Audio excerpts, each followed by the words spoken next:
नमस्कार, जनता टीवी देख रहे हैं आप। आपके साथ मैं हूं अंजलि भंडारी और रुक करेंगे हिमाचल प्रदेश की खबरों की ओर। पूर्व प्रधानमंत्री डॉक्टर मनमोहन सिंह का गुरुवार रात निधन हो गया। वे 92 साल के थे और देर रात 9:51 पर उन्हें एम्स में आखिरी सांस ली। वहीं राष्ट्रपति द्रौपदी मुर्मू, उपराष्ट्रपति जगदीप धनखड़ और प्रधानमंत्री नरेंद्र मोदी समेत तमाम दिग्गजों ने उनके आवास पहुंचकर उन्हें श्रद्धांजलि दी। गांधी परिवार के साथ कांग्रेस अध्यक्ष मल्लिकार्जुन खड़गे ने भी डॉक्टर मनमोहन सिंह जी के आवास पहुंचकर नमन किया। मनमोहन सिंह के निधन के चलते केंद्र सरकार ने 7 दिन का राष्ट्रीय शोक घोषित किया है। पूर्व प्रधानमंत्री डॉक्टर मनमोहन सिंह का पार्थिव शरीर जनता के शोक संवेदना प्रकट करने के लिए उनके आवास 3 मोतीलाल नेहरू रोड, नई दिल्ली में रखा गया है और जिसके बाद कल 28 दिसंबर को सुबह 8 बजे उनके पार्थिव शरीर को कांग्रेस मुख्यालय ले जाया जाएगा और जनता और कांग्रेस कार्यकर्ताओं को कल सुबह 8:30 बजे से 9:30 बजे के बीच उन्हें श्रद्धांजलि देने का अवसर मिलेगा। इसके बाद सिंह साहब की अंतिम यात्रा शुरू होगी और सुबह करीब 10 बजे राजघाट पर राजकीय सम्मान के साथ अंतिम संस्कार होगा।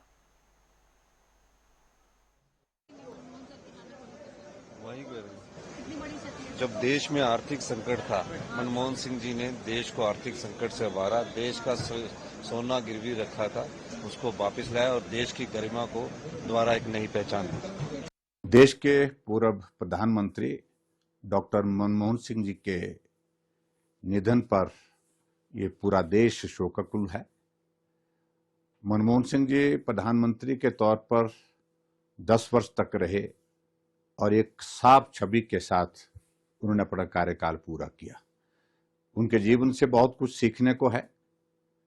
सहजता, सरलता और कभी भी राजनीतिक दृष्टि से जब आलोचना भी होती थी सरकार की, तब भी वो सहज रूप से बातों को सुनते थे।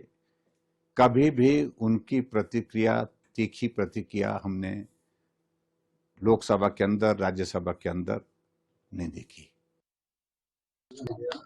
डॉक्टर मनमोहन सिंह जी के स्वर्गवास की जो खबर है ये बड़ी दुखद है। एक बहुत सामान्य परिवार से आने वाले, लेकिन वो बड़े असाधारण व्यक्तित्व के धनी थे।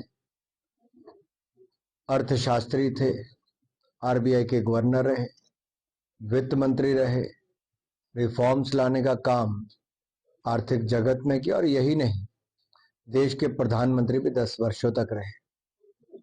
बहुत बार आलोचनाएं भी हुई, बहुत बार तंज भी कसा गया, पर वो अपना पारा नहीं खोते थे और शांतिपूर्वक ढंग से जवाब भी देते थे। 10 वर्ष जब वो प्रधानमंत्री थे, मुझे भी सांसद रहने का मौका मिला।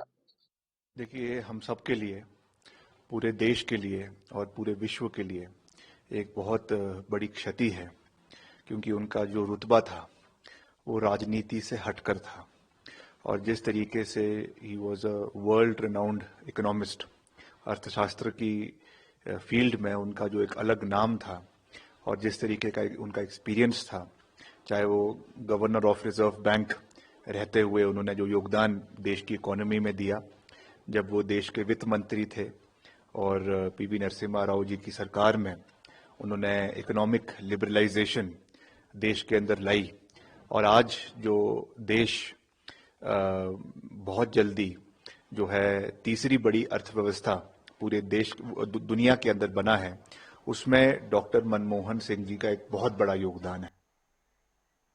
पूर्व प्रधानमंत्री डॉक्टर मनमोहन सिंह के निधन पर हिमाचल कांग्रेस मुख्यालय शिमला में शोक सभा आयोजित की गई, जिसमें विधानसभा अध्यक्ष कुलदीप सिंह पठानिया सहित अन्य कांग्रेस नेताओं और कार्यकर्ताओं ने उन्हें श्रद्धांजलि दी। डॉक्टर मनमोहन सिंह का निधन देश के लिए बड़ी क्षति है। देश को एक अर्थशास्त्री, राजनेता और प्रधानमंत्री के रूप में दी गई और सेवाओं और योगदान के लिए डॉक्टर मनमोहन सिंह को लोग आज याद कर रहे हैं। दुनिया के लिए, देश के लिए विशेष रूप से और दुनिया के लिए आज बहुत ही दुखद घड़ी है कि हमारे बीच में हमारे देश के प्रधानमंत्री डॉक्टर मनमोहन सिंह जी आज हमारे बीच में नहीं हैं। और ठीक कहा आपने कि डॉक्टर मनमोहन सिंह जी का देश के लिए विभिन्न पदों पर रहकर अपनी सेवाएं देकर देश को सशक्त और मजबूत करने में एक बहुत बड़ा योगदान रहा है। प्रधानमंत्री के रूप में देश विशेष रूप से और दुनिया उनको हमेशा याद रखेगी, क्योंकि आज देश के अंदर अगर आर्थिकी सशक्त हुई है, अगर रिफॉर्म्स हुए हैं आर्थिक दृष्टि से, तो वो उन रिफॉर्म्स का एक बहुत बड़ा हिस्सा थे।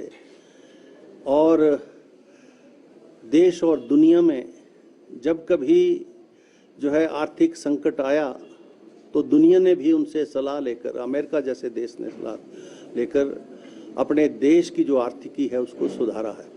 डॉक्टर मनमोहन सिंह जी ने जीवन भर बहुत काम किया है। एज ए प्रधानमंत्री के रूप में ऐसी बहुत सारी योजनाओं की शुरुआत की है।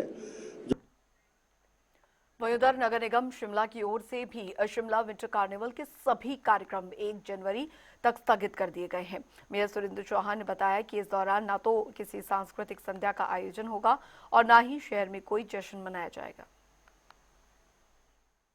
तो मनमोहन सिंह जी का निधन हुआ बहुत दुखद है और देश के 10 साल प्रधानमंत्री रहे डॉक्टर मनमोहन सिंह जी को उनकी आर्थिक नीतियों के बारे में हमेशा याद किया जाएगा, पूरे विश्व में याद किया जाएगा। यूएसए के पूर्व जो प्रधानमंत्री थे उनका तो उन्होंने अपने आप उनको गुरु माना था। और ख़ासकर जो हमारे कानून हैं जो बने, चाहे आरटीआई है, मनरेगा है, 4 कानून ऐसे जो डॉक्टर मनमोहन सिंह को हमेशा याद रखेंगे। और उसके बाद से जो हमारा दूसरा कार्यक्रम है, और आपने पूछा कि विंटर कार्निवाल जो है हमारा 1 तारीख तक अभी हमने स्थगित कर दिया और उसको 2 तारीख से के बाद अभी फ़िलहाल जो हमारा प्रोग्राम 1 तारीख जितने भी कल्चर एक्टिविटीज़ और दूसरी थी उसको स्थगित करके हमने 1 तारीख तक उसको पोस्टपोन किया है। और बाकी उसके बाद हम निर्णय लेंगे कि 2 तारीख से हमने उसको एक्सटेंड करना के लिए। उधर आपको बता दें कि किन्नौर जिले में शीतकालीन खेलों को बढ़ावा देने के लिए कल्पा और सांगला में आइस स्केटिंग हॉकी रिंग बनकर तैयार हो चुका है। कैबिनेट मंत्री Jagat Singh Negi ice hockey ring Kalpa और सांगला में खेल का विधिवत शुभारंभ किया। इसी कड़ी में आपको बता दें कैबिनेट मंत्री जगत सिंह नेगी ने कहा कि किन्नौर के कल्पा और सांगला में आइस स्केटिंग रिंग बनकर तैयार है, जहां पर आइस हॉकी खेल का ट्रायल भी सफल हुआ है, जिसके बाद अब पर्यटकों समेत अन्य युवाओं को यहां पर आइस स्केटिंग खेल के अलग अलग प्रतियोगिता में भाग लेने का मौका भी मिलेगा। हमने बड़े लंबे समय से प्रयास था कि आइस स्केटिंग को जो है जिला किन्नौर के अंदर जो इसको पॉपुलर किया जाए, परंतु कई कारण रहे जिसमें हम जो है यहाँ पर आइस को जमा नहीं पाए।